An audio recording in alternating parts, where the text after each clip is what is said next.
nk'uko mubizi ndacyari gisazwe hano muri Afurika. No.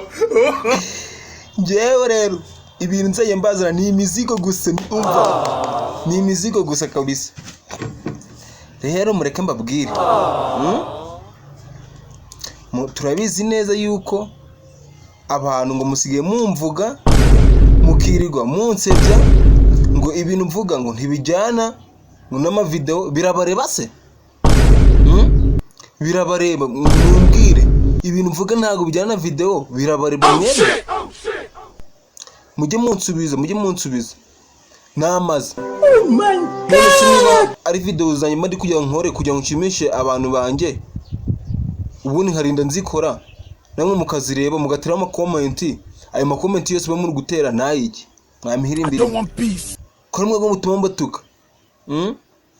Injegera nk'izo ngizo ndaziyamye muri video zanjye, nge ndabiyamye nongere mbasubiremo ndabiyamye.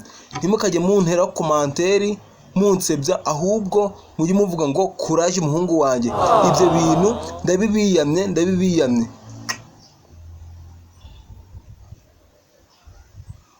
Kurirwa musebya abantu gusa. Niyo mushaka kumfasha muzangurire kamera.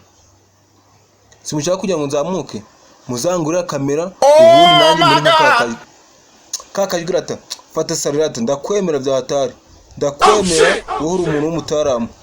Mbibutse kandi niba ushaka kwiga cyangwa se ushaka kugira ngo ubone subscribe nyinshi, muze kubaza Gatari.